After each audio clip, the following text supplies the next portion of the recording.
everyone. Well, good morning. Good morning. How are you doing? Good. Are you sure? Are you just telling me that because you want to get to something else? Oh, I'm fine. I'm good. You know, I don't know. Not all of us are fine and good. Um, but that's okay. I think it's okay to be however you need to be in the moment. Because it's some of us are having the time of our lives. I think that's wonderful.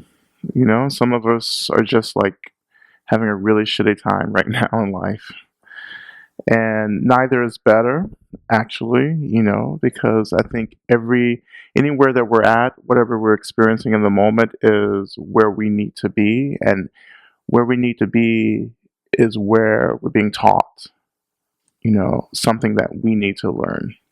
I think that's so incredibly important to open up to how the world is trying to teach us, you know, teaching us to be better people, teaching us to be more virtuous, teaching us to be more compassionate, teaching us to be much more connected to what's happening around in the spaces around us, particularly in the lives of other people. You know, so everything is a teacher for us, the good and the bad and everything in between. When we don't see our situation, our particular location in the moment as a teacher, then we're wasting where we're at. Then most often it just becomes this intense suffering. Suffering is actually a choice. Pain isn't a choice. You're gonna experience pain. You're gonna hurt. And that's what is supposed to happen. We're humans. We're supposed to hurt. We have bodies. We have particular attachments to pleasure and pain. So we're gonna hurt. And that's okay. But we don't have to necessarily suffer. Suffering is the aversion, the lack of willingness to be with the pain. So that may be really confusing in a way that, oh, there's a difference between pain and suffering. But when we start developing a relationship to pain, what we begin to understand is that pain is just this experience. It's just this thing that's happening. It's our mind that labels pain as good or bad. Pain is just a sensation. And when you look very, very closely and get really curious about pain, pain always changes. And some of you are like, oh, that's bullshit. But this only comes from my experience. You have to experiment for yourself. But when I look very closely at my pain is always, it's not exactly what I think it is. Sometimes we look at pain as like, pain may be over on one side and we're way over here because we don't want to get anywhere near it. So we do all this stuff to stay separated. But within the space of separation, this is where the suffering arises. Because you're making up all these narratives and stories about the pain. And really the path is having to walk that path and to be with the pain. To actually look at it. To examine it. To become friends with it. To make pain a lover. And why not make it a lover as yours? It's not my pain. It's not someone else's pain, it's your pain.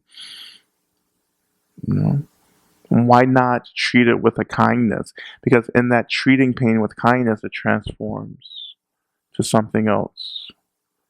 Not something that's tolerable, And maybe it does become tolerable, but I'm actually thinking more about accepting.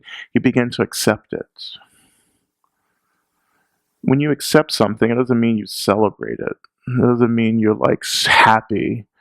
It's like, oh my God, like I'm sick. This is so wonderful. Let me just post it on Facebook and Twitter. That's not what acceptance is. That's a lot of work. That's a long way to go from accepting pain to celebrating it. But when I say acceptance, what I mean is that I allow it to be there. Like, this is happening, It's there, and it sucks, and that's fine. But I'm going to let it be there because it is happening in my experience right now. And that's going to cut through a lot of the suffering. It's going to cut through a lot of the layers of aversion that we add on top of pain, trying to get away from it, being pissed off about it, being angry about it, bypassing it. It's a very hard lesson, I think. And when I first came into this kind of path of meditation and Dharma practice in Buddhism, I was like, well, this sucks. This basically, like, why am I signing up for something that seems like it's going to make me hurt more than I'm already hurting? And then I started thinking more about it. And as some of you may or may not be familiar with the life of the Buddha, after the Buddha obtained enlightenment, he after he attained enlightenment, he didn't want to deal with people, which I completely get. He was like, I'm enlightened. I just want to go do something else. I don't want to deal with turkeys and knuckleheads. As we called everyone back where I'm from in Georgia, everyone's a turkey and a knucklehead. And there were beings who came to him and they were like, no, it's irresponsible for you to avoid teaching. You know something that other people don't know. You can actually help a lot of people. And the Buddha was like, well, no one's going to get this. No one's going to understand what I see. But he was convinced, because of his compassion for people, because of his compassion for the ways people were suffering, he decided to do this. He didn't teach everything. So we've been told he didn't teach everything he knew because he felt like we weren't ready for some of the teachings. But the first teaching he gave, when he decided to teach, he gave this set of teachings called the Four Noble Truths, or the Truths of the Noble Ones, however you want to translate that from the Pali. And the first noble truth was that there is suffering in life. There's suffering in living. I don't think he said that there was that life is suffering. That would be a hard one. I wouldn't be on this path if that was it. But he said that there were experiences of discomfort in life. And as I grew into the path, I began to realize how much that first teaching was a statement of love and truth and kindness for someone to say, you know what you're experiencing, you're supposed to experience because this is what happens. Life is great, but there are experiences in life that aren't so great. And let's start looking at that. You're already really good at looking at the great things. So now let's look at the things that aren't so great. Let's look at the pain. Let's look at the suffering and why pain and suffering arises for us. It was so incredibly liberating for me, because I did experience a lot of pain and suffering. I couldn't even get to the pain. I was suffering so much. The suffering was a cloud of chaos over the pain. I couldn't even get to the pain and experience the pain because I was so avoiding the pain. So it was a lot of suffering when I came into the path. And, and one of the things that I really struggled with was hate. And hate has been really on my mind for years, but particularly right now. The hate. I remember, growing up, I'm gay and queer, but I'm queer identified. But when I was younger, coming into my teenage years and beginning to look at my own sexuality, I had a lot of shame around being gay. I grew up in the South. I grew up in Georgia, north of Atlanta. So it's kind of like the Deep South. It was semi-rural. And I grew up within a spiritual community, or a religious community, the Christian church, the Methodist church specifically, where, I really wasn't taught to celebrate my sexuality. I was taught that it was a sin. Some of us identify with that, not just around sexuality, but also around gender identification, around certain views that we have, about equality. We had a lot of judgments in church growing up. But with being gay, I couldn't figure out how to be happy with this because I was going to go to hell if I were gay, which is very simplistic, view of sexuality within theology,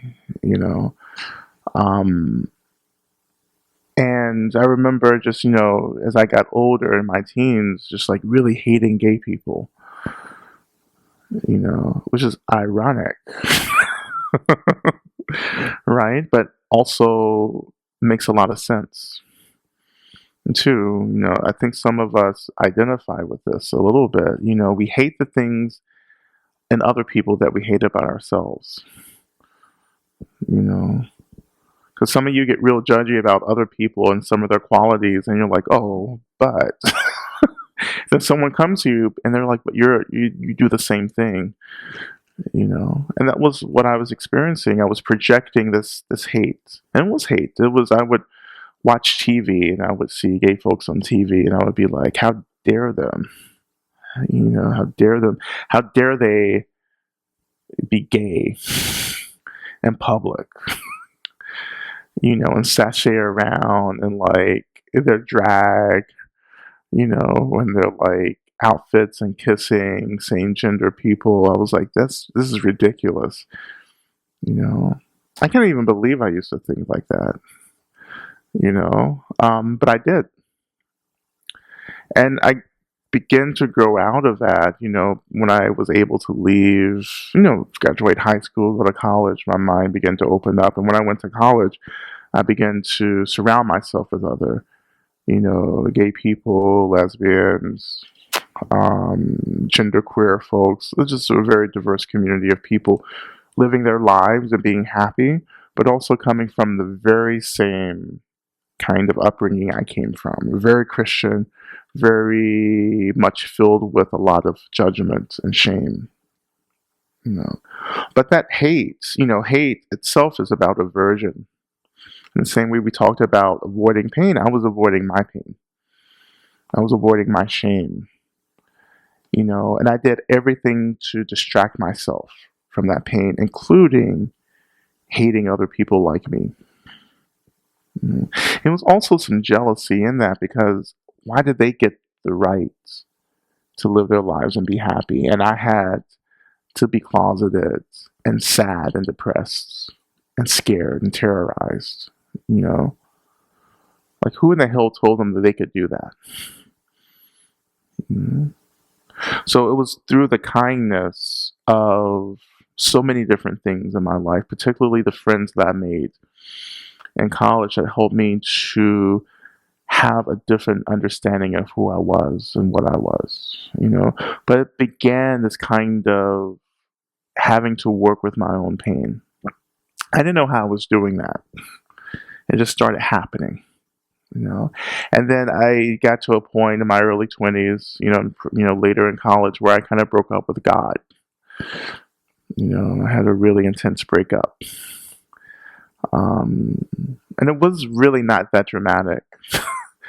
Actually, I was like, I can't do this anymore.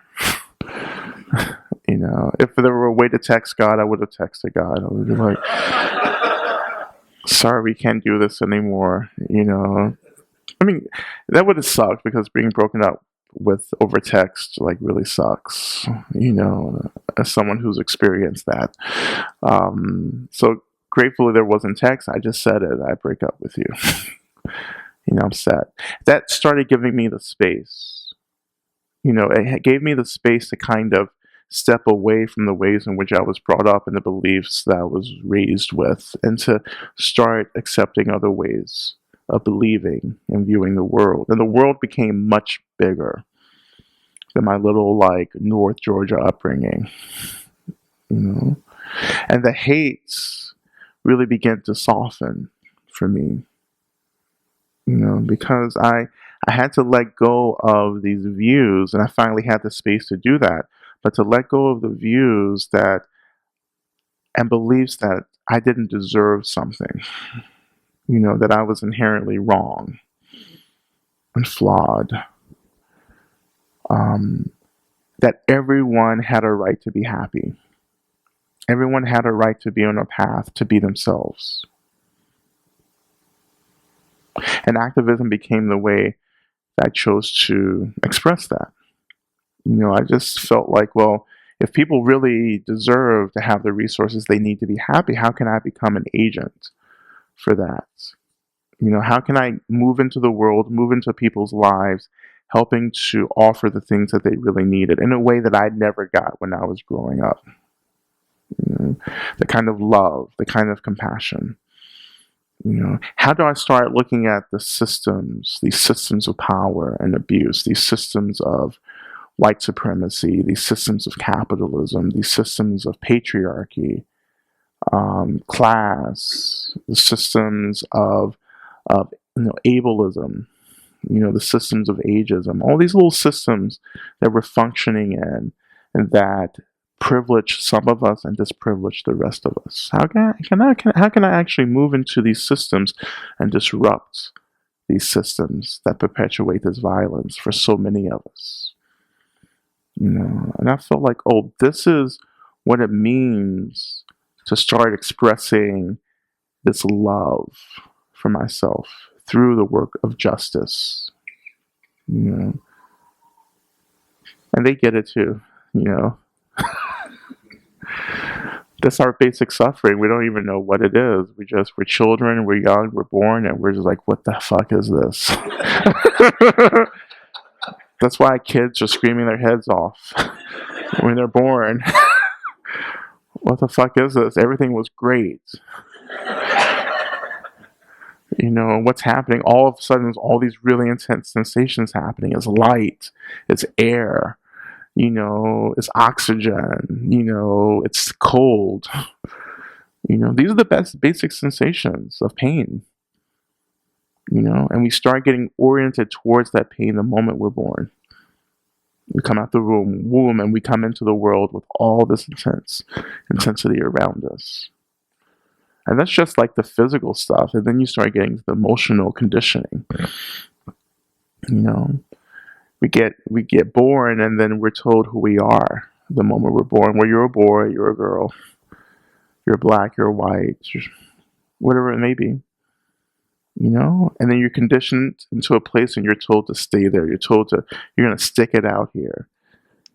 And then you get to an age where you're like, but this isn't who I am. But you've been told by the world that this is who you are. The violence that emerges from making a choice to be different than who you were told to be. And that's what I really began to confront. As I continued in my activism, I was like, whoa, I was told to be something. And now I'm disrupting that. And all of a sudden, all these systems that I've been plugged into, now they're retaliating. Because I'm not supposed to disrupt the system. I'm supposed to stay quiet and stay in the system. I'm supposed to be a cisgender man and stay there. And articulate my dominance over other bodies. Or I'm black. I'm supposed to sit here and just be oppressed and not say anything because I'm lucky to be in America. Which were not my ancestors' choice. But I'm supposed to be lucky. I'm supposed to feel very fortunate. Or wherever you are, you think about where you've been put in life. Think about where you actually want to be. And you think about the risks, the consequences when we make different choices. I have so many friends who were conditioned to grow up to get married, have a house, have kids. And they're like, no, I'm one of those. And the consequences that you face when you make those choices, the labels that you get, when you choose not to follow the plan, the path, and the hate that you receive. That hate comes from our own discomfort. That hate comes from Personally, for some of us, it's seeing other people be happy, making choices, and saying, how the hell do you get to do that when I didn't? Mhm. And then that hate gives rise to actions and speech and words. Then you start getting really out of control after that. The hate robs people of their humanity, but ultimately it robs ourselves of humanity. When we're experiencing hate and manifesting hate, we take away our humanity. We become objects. And if you have an object, you can do whatever you want to it. An object doesn't have feelings. An object doesn't love other things. An object doesn't have a family. They're just these objects. They're completely different than us. That's so much of the danger that we're living in right now. Like, we are reducing ourselves to objects, these inhumane objects. And when that happens, any form of violence can move into that space. Hate flourishes because of our lack of empathy with ourselves, with our own discomfort. I forget that I'm hurting. So I do all this stuff to avoid the hurting, including hurting other people. How can people walk into a synagogue and commit acts of violence, or a church, or any place, a school, a grocery store? This is America, it's anywhere. How do people just walk into spaces and just hurt people? What kind of psychic mutilation has had to occur where someone is completely disconnected from their experiences, and thus completely disconnected from the pain and suffering other people experience based upon their violence, their actions? I don't necessarily believe in hell, but if I were to believe in hell, that is hell. Hell isn't a place. Hell is a thought. It's a disconnection. It's a separateness. It's isolation. But we say, well, we're afraid. I don't want to connect to my pain and my suffering. I don't want to deal with that. And that's fine. But what do you want? Do you want to be free? Do you want to be loving? Do you want to really confront the ugliness in the world? And if you want to do that, then you have to want to confront the ugliness and the darkness in your experience. The trauma, the hurt, the woundedness. You have to want to do that. You have to want to experience discomfort.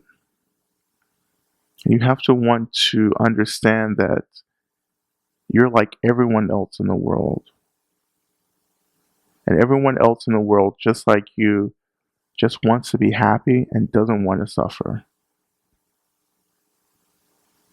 But we make really stupid choices to be well, to be okay.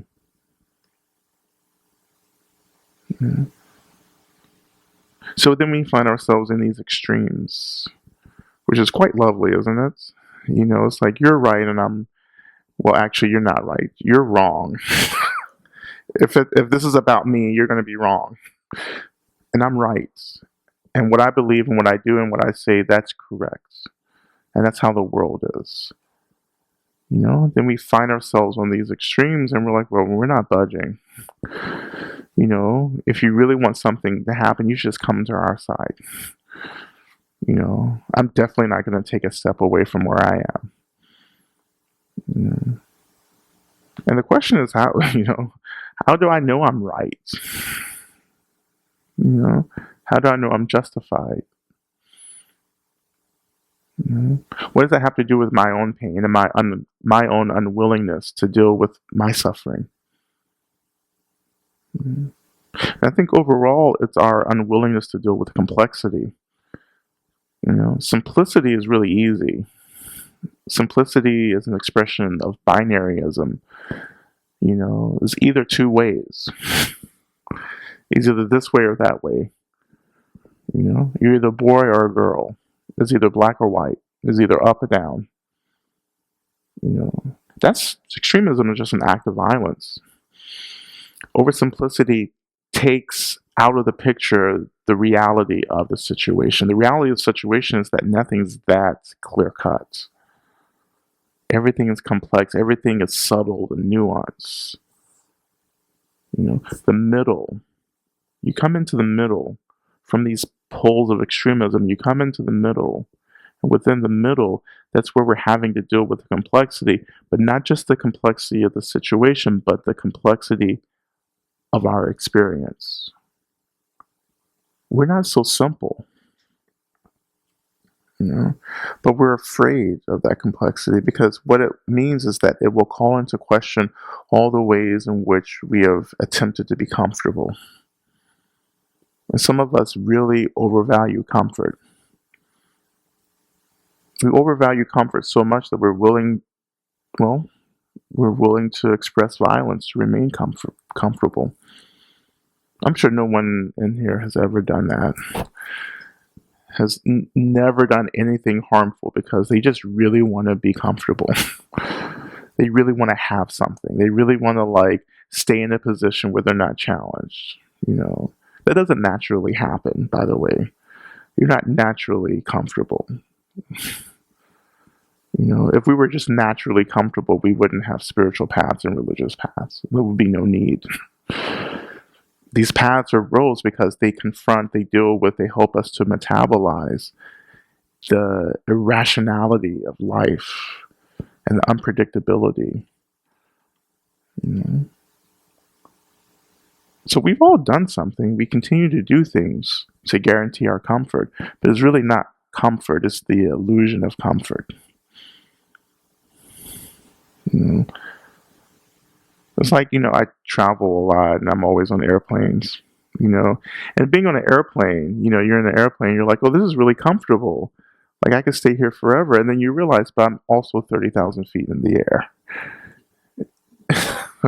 Dependent on machinery and people and, in my mind, magic. Because, I don't really get any of this. So I think we're being flown around by gods and angels, and they're just ooh, they get you there. And then planes crash when they get mad at you. They're like, I'm not going to take you anywhere, and they let it crash. I have a very indigenous worldview of science, but it's it's being in that plane. You're like, oh, I'm only comfortable because of all of these other factors, and when one thing happens, there goes my comfort, and that's life. We're living and we're moving through life in a very precarious way. And we know that. And so there's a tension, there's an anxiety, there's a terror that's always beneath the surface for us. And we're always running away from it. We know deeply, intuitively, that at any moment we could die. That any day we can go to the doctor and get a diagnosis. We know that any moment we can get a call, a text about a loved one. We can walk outside and our car may be gone. Our house may be burning down, which is the reality for thousands of people in California right now. Their homes are gone. And people are gone. 1,000 people are missing.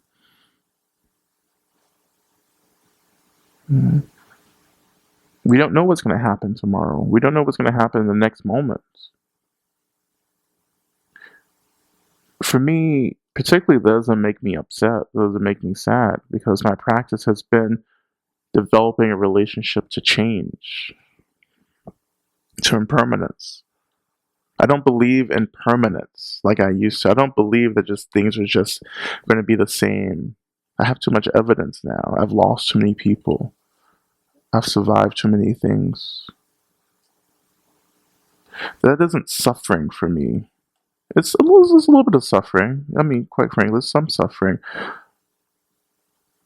But for me, it's the ways in which I accept that reality helps me to actually live in a fuller way. I live in a way that I'm not so afraid anymore.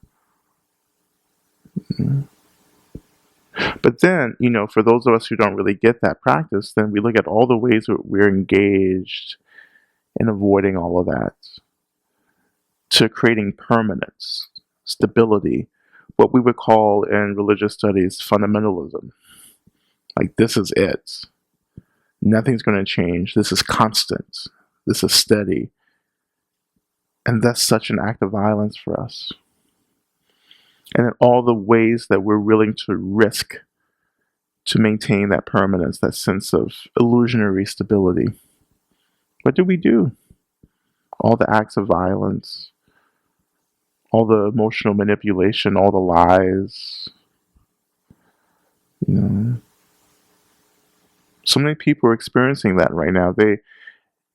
They're struggling not to tune into the ways in which truth is exerting itself. That things aren't permanent, things are changing. That what I've believed in for so long isn't really truthful.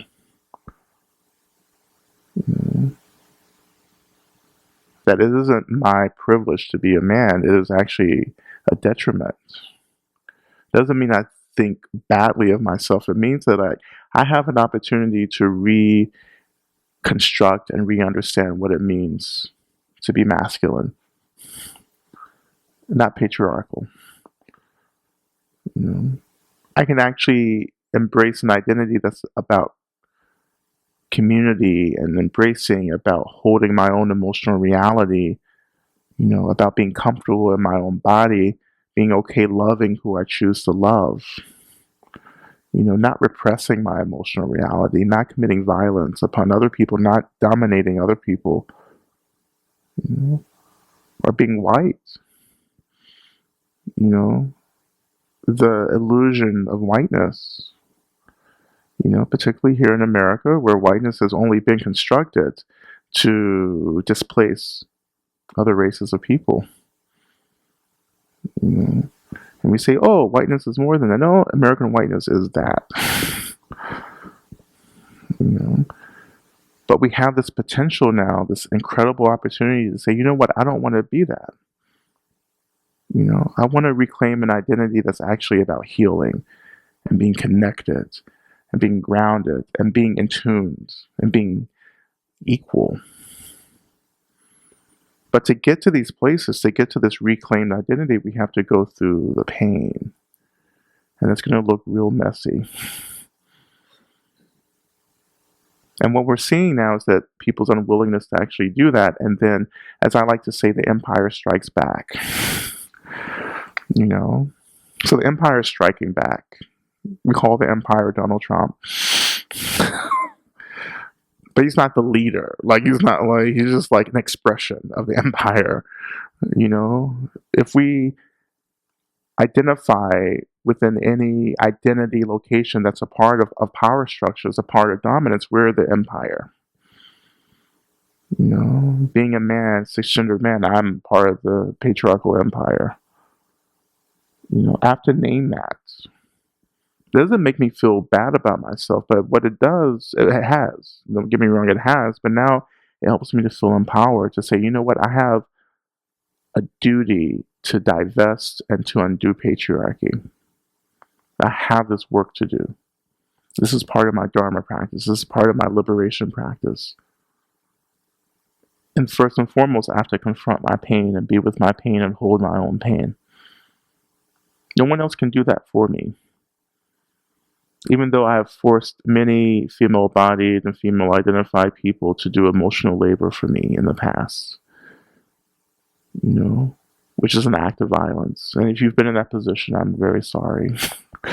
Not for me, you don't know me. Some of you don't know me. You never heard from me. But you've been in a relationship with men, perhaps, who you've been forced to do a lot of emotional labor for.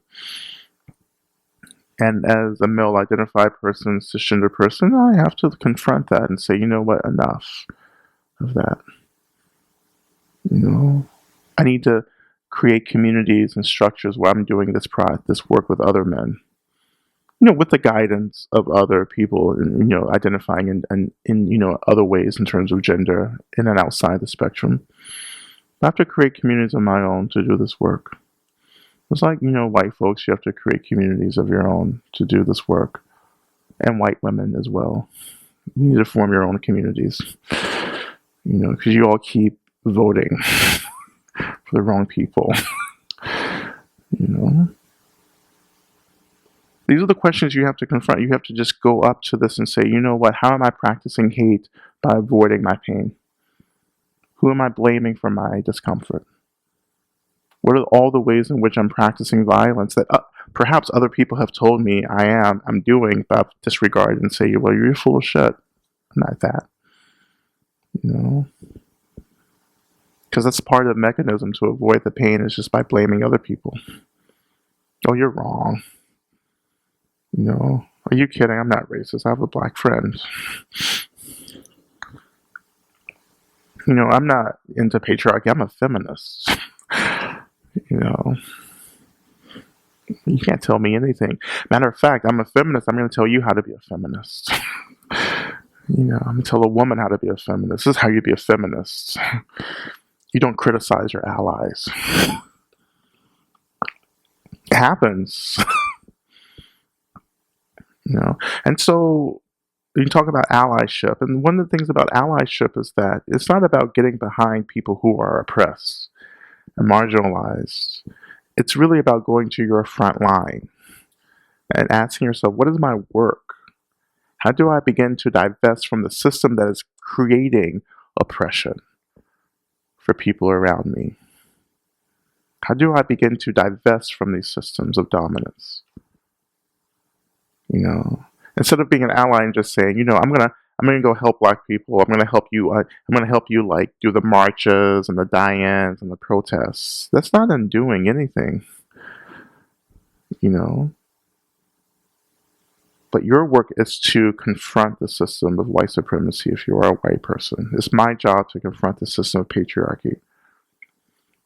It's also my work to confront the system of transphobia and ableism and accessibility.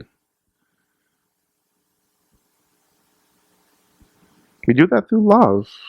Quite frankly, I talk about love all the time, but the love is acceptance. It's allowing all of our discomfort to be there, and it's also wanting people to be happy, authentically happy, truly happy.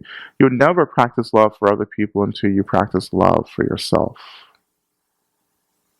And it takes a while.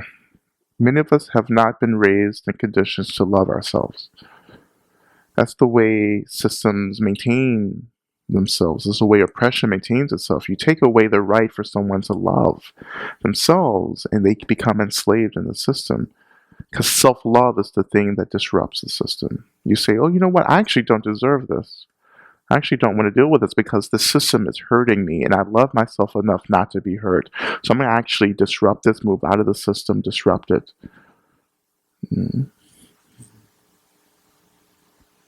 Love, compassion, those are the keys here. Compassion meaning that not only do I want to be happy, I want to be free. I want to be free from this bullshit, and I want other people to be free from it. So what am I going to do? Am I just going to sit here and say, oh, I want everyone to experience compassion and love? Because that's like half-assed work there. There's so many weekend Buddhists in the world. We need less of the weekend Buddhists. When I was growing up in church, we had CME Christians. It's a Southern thing. CME Christians, meaning that people who only go to church on Christmas, Mother's Day, and Easter. But in Buddhist circles, we have weekend Buddhists. They're like, I'm only a Buddhist on the weekend. When I go to the temple, to the Dharma group, or to the, whatever the Dharma Center, I do my meditation, I go back out in the world, and I just continue to be really messy. Then you come back the next weekend and you want to fix it. You need to be more than that. You need to be an actively engaged, compassionate, loving practitioner, taking love off the cushion, out of the weekends, into every single moment of the week. And that shouldn't feel good. So if it feels great, you're doing it wrong. It should feel like it should suck. Like it should be like what? Like no, you should have a lot of aversion. But keep leaning into it. You know. And just lastly, this extremism. This extremism is, we're all kind of stuck there. And I think one of the main things that we have to start doing is just empathizing. Really just empathizing. Like what is someone else's experience like? Why do they believe in the things that they believe? What are they afraid of? What have they been hurt by? Who's taught them, to believe in the things that they believe in? What choice did they have? How were people born? Particularly, what conditions were they born into? What have people had to survive? There's so many wonderful people in this space today. You look around, just look around at everyone. Don't be afraid. Don't be scared. You see all these wonderful, no one's like you. In a sense that like no one has had the exact same upbringing and conditions that you've had. Like we've all had different homes and parents or guardians, different economic situations. We've been raised in different parts of the world, perhaps. But one thing that I'm really interested in is the love and the care that some of us received or didn't receive, and how that has deeply impacted how we've matured into adulthood and how we're functioning from a place of resourcefulness or abundance or from a place of deficit. And a place of deficit is really operating from a place of fear and insecurity and woundedness because we've never had enough. We've never been enough. And so we relate to other people in our lives as someone who can potentially hurt us, including the person sitting right in front of them. So sometimes the bullshit that I get from people, you have to wonder, what has influenced you to show up like this? Particularly with people who don't even know me. Like, I get it if you know me. That's a whole nother thing. You may have justified your responses, but you just meet me and you hate me. Like, why? And how irrational that is, and really at the end of the day, how this is not my problem. Your hate against me is not my problem. Your hate may turn into systems of oppression, your hate may turn into violence against me, but whatever you do to me is going to be much stronger for you. That's coming from a place in your experience that's really quite dark. When we intentionally hurt someone, we accidentally hurt people all the time. That's another thing, But when we intentionally say, I'm going to hurt someone, I'm going to kill someone, I'm going to, that comes from a very dark place. I don't say evil because evil is very lazy. It's a very lazy word. It's like saying interesting. Interesting is a very lazy word. Because it doesn't deal with the complexity. When someone is operating from that darkness, I say, oh, there's a lot of pain there. There's a lot of hurt. And you think you're doing the best that you know how to do, and you're not. You're being very lazy. If I label you evil, then I just disregard. When I label someone easy, I objectify them. You're just this evil thing. And that doesn't that's not a fair expression of my practice in the moment.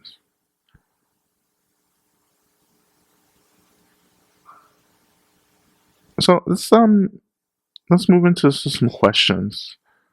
Has anyone written anything down?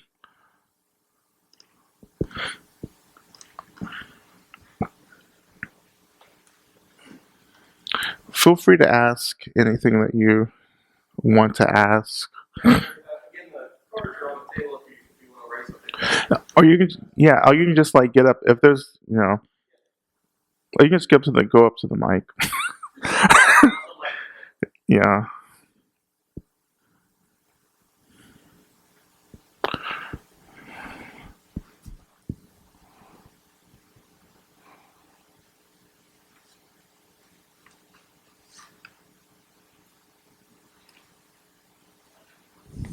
You can line up though.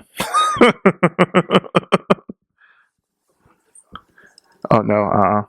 Hold on. How about now? Mm-hmm. Okay. I just wondered if you could give some small personal examples of yourself expressing your love and compassion in the world. Mm-hmm. Well, one small example is the space that I hold for people all the time. And so when people come to me and they're like, I'm just really struggling with something, and then trying to provide this space for them to say, okay, just like tell me about it. I don't want to shut you down. I want to see your opinion as being really valid and important, because it is valid. It's valid for you. Is where you're operating from in the moment. So it has some importance. So just holding that space, restoring people's complexity, which for me is the same thing as restoring their humanity. So when I see people being violent,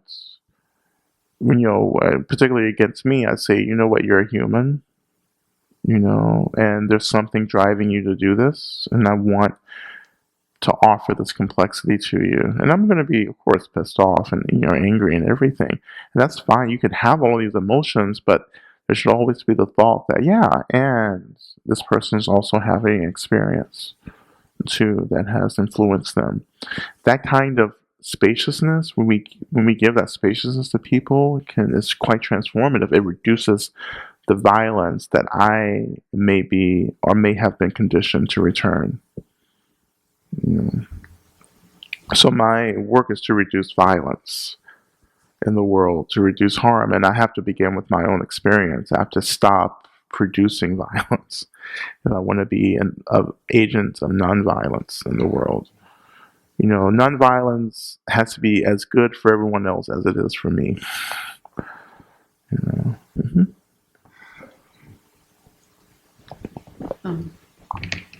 So I work with social justice law on a lot of different levels, and the one thing that I've always struggled with is have really close colleagues, allies, friends, whether it's LGBTQ or whether it's racial justice or whatever, and they tear themselves apart. Yeah. Like, these are the very people on the front lines. Mm-hmm. And what advice would you give them? Mm-hmm. Like, I know you're at peace with yourself. I feel like I'm at peace with myself, but often I'm the ally. I'm not the person, that has to be that person. Yeah.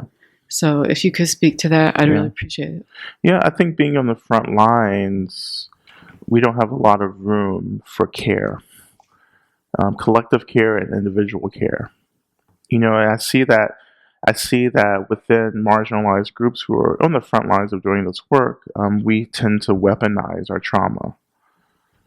So we begin to target other people because we actually don't know how to work with the ways in which we're continually being traumatized doing the work, and all the old trauma that's come from just being within a marginalized group. And so one of the things that I feel is really important is to reestablish, or to establish for the first time. Actually, I would say reestablish, because there have been, particularly I think about the civil rights movement, there were ethics of care in that movement where people were asked, to take a break.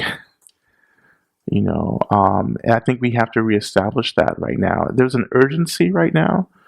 And that urgency, it's a real urgency, but it's also something that systems of power use to intentionally run down communities who are doing the work.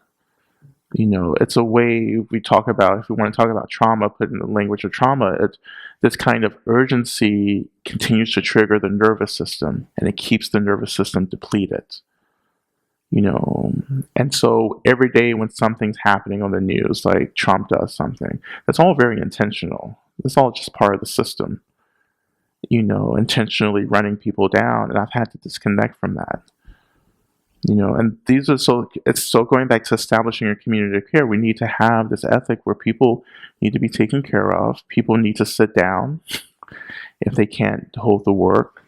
We need people who are more resourced, stepping up and taking on leadership and work.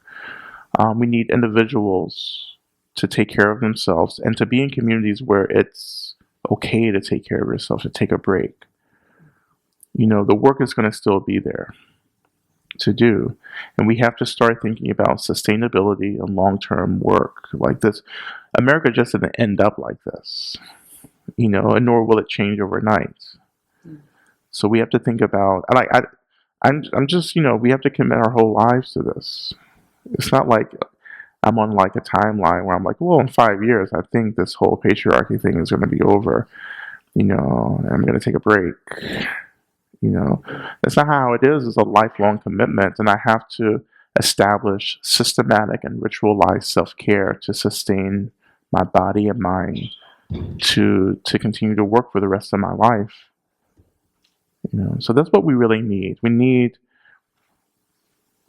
to take care of ourselves, and as an ally, it's not our, as an ally to communities, it's not our job to go into these communities and tell them what they need, because it's just another form of colonizing,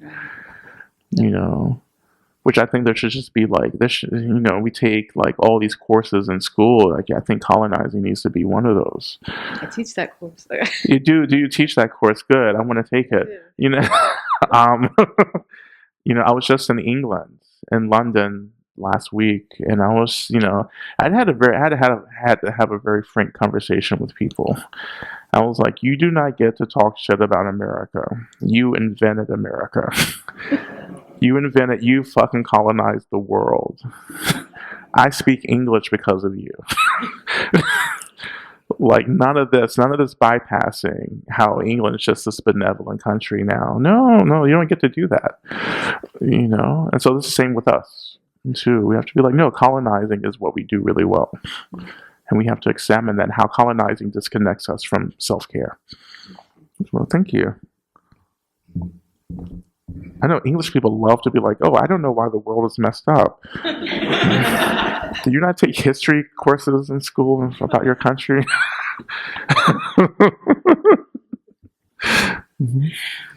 I have work friendship who I happen to also be in a peer coach kind of role. Mm-hmm. And I have given this friend a place to vent her anger, and I told her she was safe to vent with me, and it has turned into a wildfire. Yeah. And I obviously don't have any control over that, but I don't know how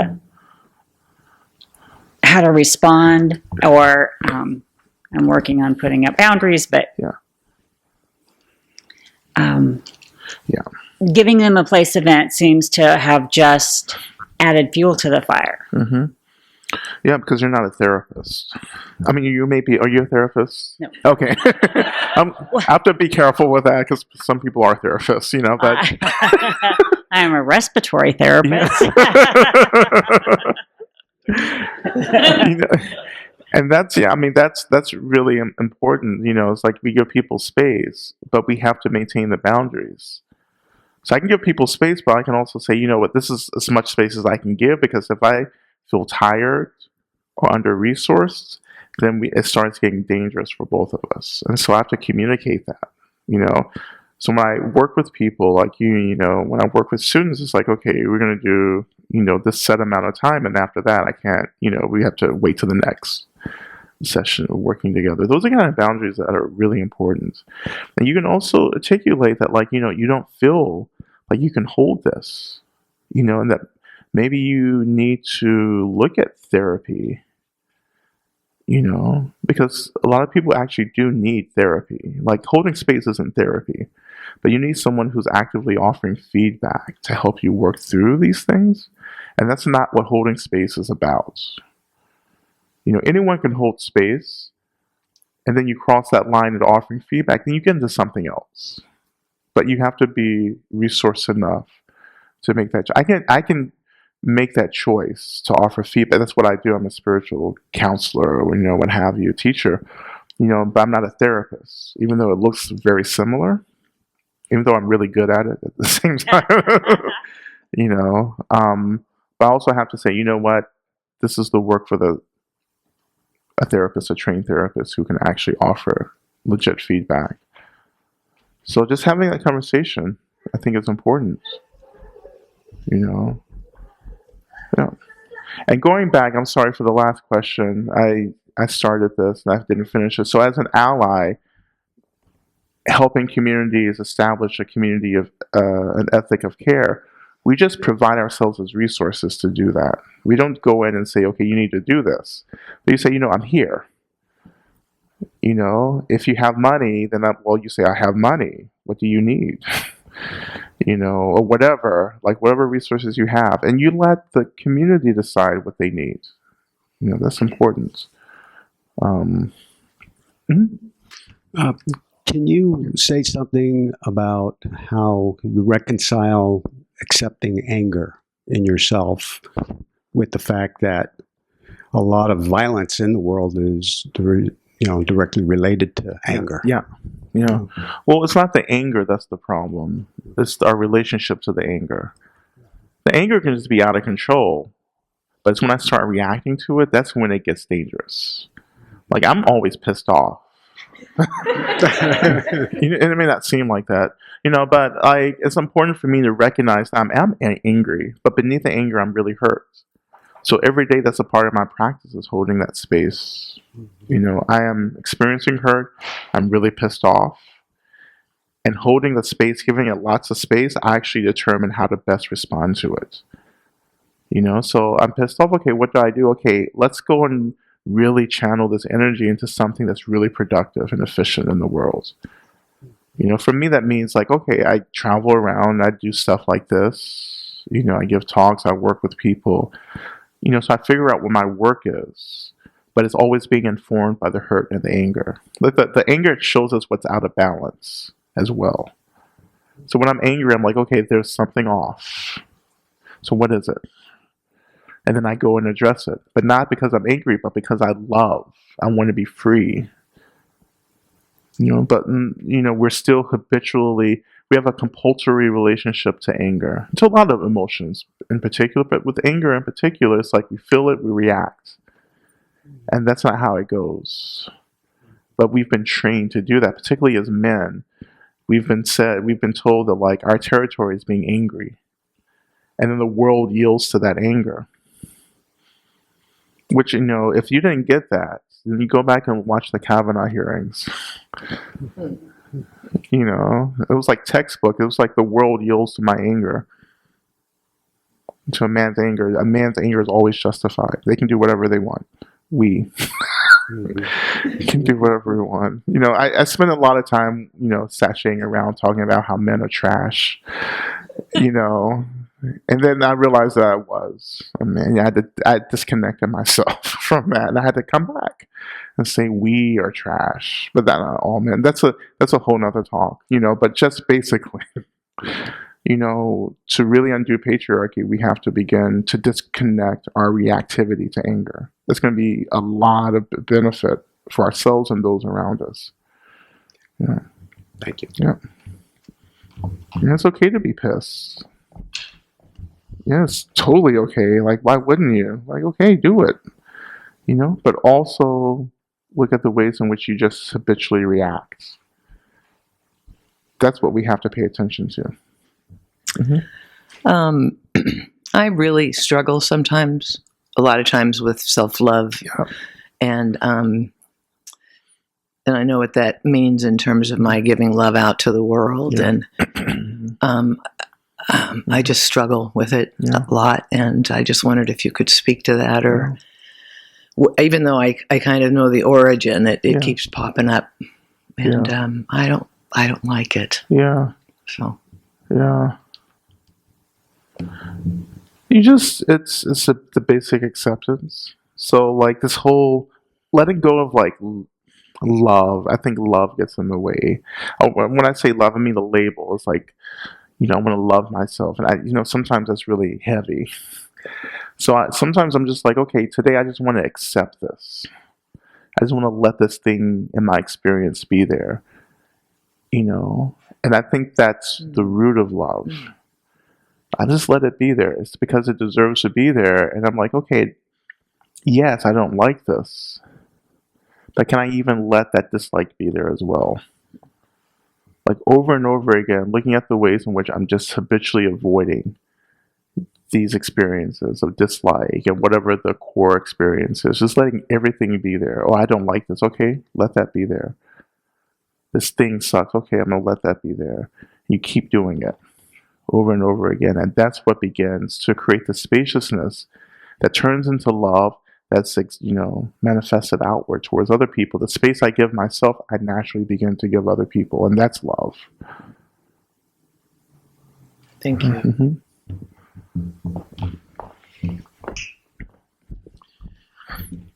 You use the term emotional labor. What is emotional labor? Yeah. So emotional labor is the both seen and unseen work of caretaking other people's emotional realities.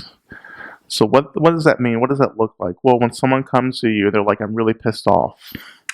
And then you become the person who's like, okay, just relax, just settle down. Like, what are you pissed off about? That's emotional labor, or when someone comes to you and you're holding space, that's also emotional labor. How some of us get put in that position over and over again without our consent. Thank you. Mm-hmm. So let me just read this question. This is a young person's question.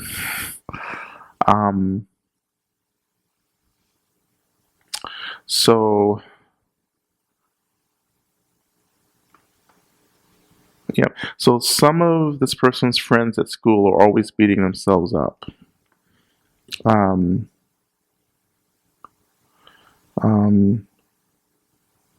this person doesn't feel like it's necessary because there are things that can help them. But they want to hear my thoughts on how somebody or they could help them make them see better. And I feel like to them there is not enough love to go around. Yeah, I mean, like young people are just like really struggling right now. I can't imagine having social media when I was like in elementary school, and like it's like unreal. So I work with teenage, adolescents all the time around this, and I've had to study social media and adolescent use, and I think one of the things that is really important, as if you want to help your friends, I think it's just how do we reflect and encourage our friends and remind them of their goodness, that they're enough. Like, do we do that enough with our friends? Like, you're good enough. Like, you don't have to do all this extra stuff. Like, you're really good, you're great, you're really talented. I really love this thing that you do. You're really great at that. That kind of encouragement for young people is really great, that they don't have to do all this extra stuff to get love, that you already receive love. Like, I love you just as you are. I want you to be happy. And also embody that for people. So no matter how old you are, you can embody what it means to be loving and to be compassionate. You can be someone that's not demanding your friends excel and produce and achieve. You can just be like, no, you're cool. You're cool as you are. You're fine. How can I help you relax? How can I help you just like be yourself? So I think that's important. That's the kind of things that we can offer our friends. Mm-hmm. So I appreciate you being here. Thank you for sharing your time with us. You speak a lot about labels, and those things can have negative impact on communication. I think we can work under the assumption that good communication is kind of very important for reducing miscommunications and hate and all the things that go with that. Mm-hmm. So humans, our nature is this taxonomy. We have to label things so we can understand them, and we have to have shared definitions so that we can communicate. And maybe you could speak to that, the difference between creating this communication and shared understanding and definitions and just labeling. Mm-hmm. Mm-hmm.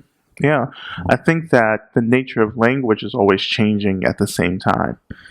So when I say, For instance, when I say queer, I know what I mean, but you don't. You know? Or when I say I'm black, that's, what does that mean? So one of the things that we have to return to is like understanding how language is itself impermanent and inadequate. That language is only this system of codes and symbols that suggest something. That it takes communication. So the act of communication is actually how we begin to connect like meaning with perception, and that's not always going to be a perfect thing that's happening. But to have spaces where you're basically saying, this is the language that I'm using and this is what I mean. And we don't really do that. I see so many arguments happening, and I may witness them. I'm like, oh, this could be solved if people just define what they're talking about. Like define the language, the words that they're using. If you can clear that up, there will be communication happening. And I think we just assume too much. So much in like my own personal teaching, and I'm learning how to just to define everything as much as possible. So I do intentionally I redefine things in order to like decolonize them. To examine the ways in which language takes on power. And I want to take that back a little bit.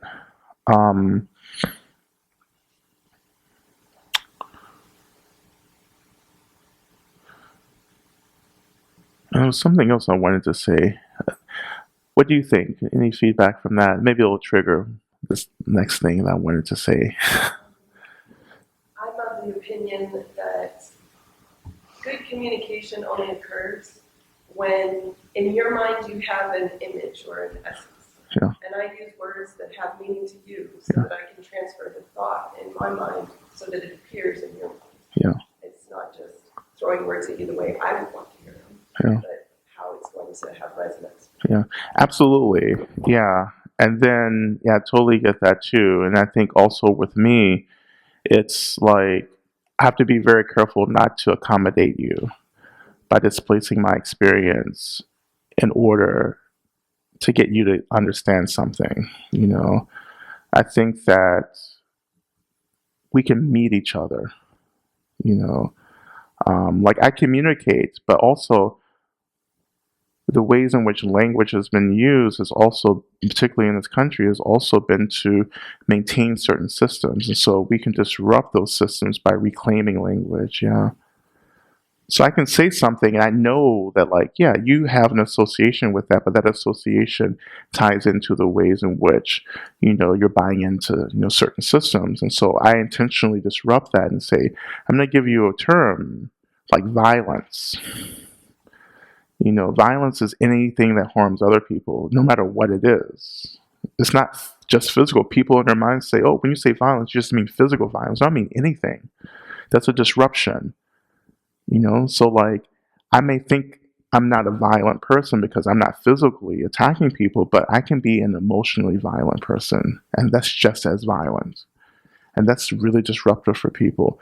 But I offer that definition and say, this is what I mean. You can choose to either get with it or not.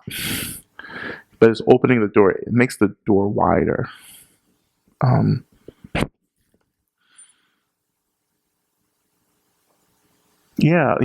think about, for instance, people always are like, oh, Rod, you're so you make Buddhism really political. Buddhism emerged as a political project. And so when people say I'm making it political, I just don't understand it. That's a miscommunication. What do you mean by political? Let's unpack that, because I understand politics as the examination of power and authority, and leadership. So let's talk about it. I think that's what Dharma does. Power can create harm. Power doesn't always create. We all have power, of course, but when people say, oh, you're making this political, I think what it means is that we're using Dharma to call out all the ways in which we're really bought into certain ways of being, together in community, and that people actually aren't interested in that. They want to just be weekend Dharma practitioners and come into the center on the weekends and feel good, But the Dharma is about everything, And so I have to recast that language of politics to mean that I'm interested in how we're, exerting power over one another, and how that creates communities and systems and hierarchies, and how Dharma is about reducing harm. I think certain people they start thinking about bipartisanship. They're like, oh, this isn't about parties. Be quite frank.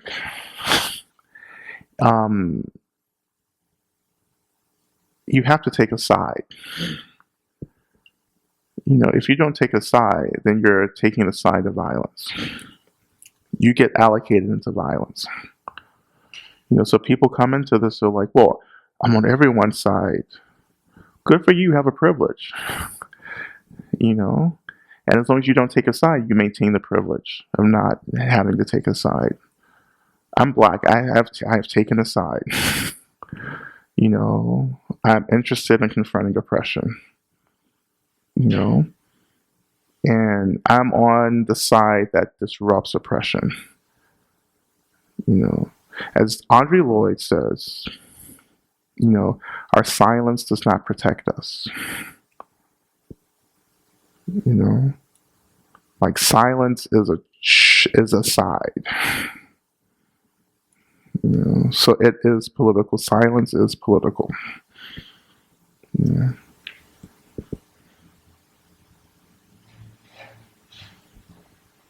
So anything else? We have 2 more minutes.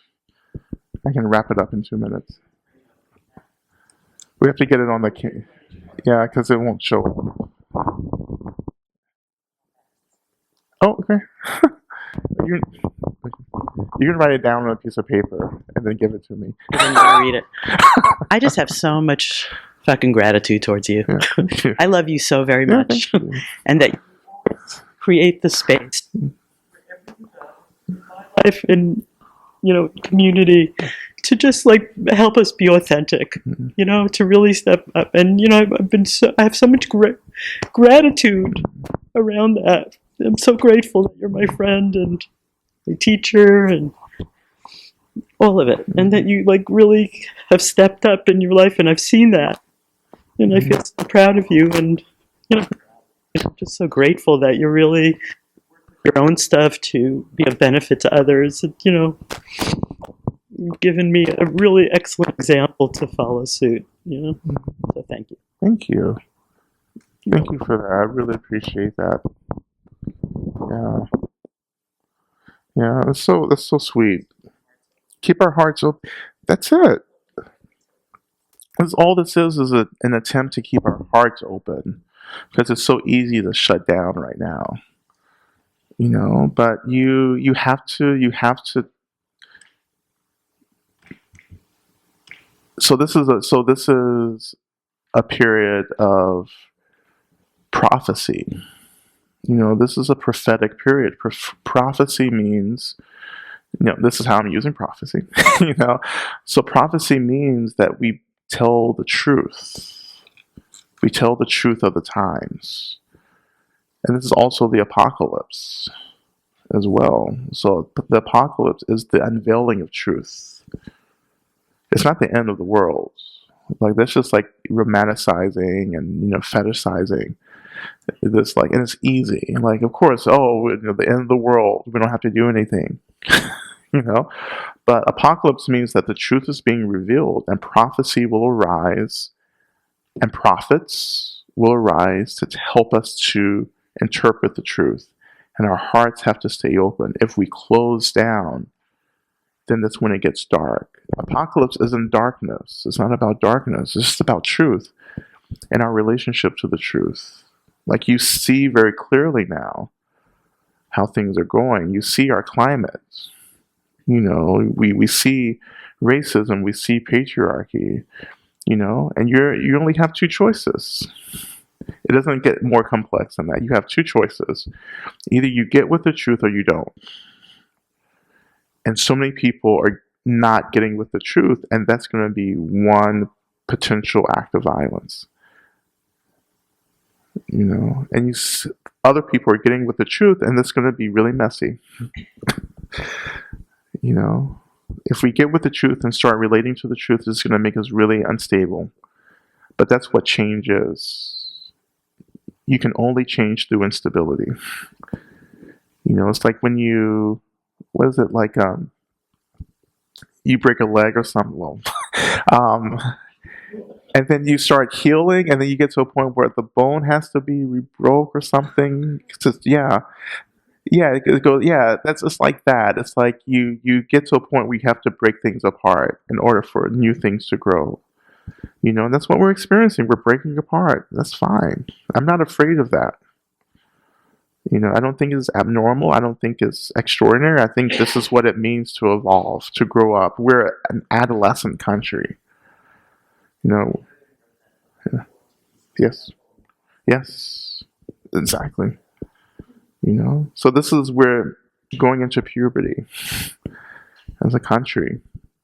And that's as those of us with teenagers, or those of us who remember being teenagers, you get what that means. So this is where we're at. So I just want to say thank you to everyone for coming out today and being a part of these teachings, and for the weekend, for those of us who've joined me the whole weekend. It's been really beautiful. Please follow me on my website, lamarod.com. There's so much more coming out next year. I have a book coming out. It's going to be more media and some other surprises that I'm working on. That's just going to piss people off, but I love it. More disruption. And I just encourage you, just to do the work of keeping your heart open, leaning into the change, taking care of your pain, setting boundaries, taking care of yourself, accepting everything. Accept everything. Exclude nothing. And then centering discomfort. And you'll be all set.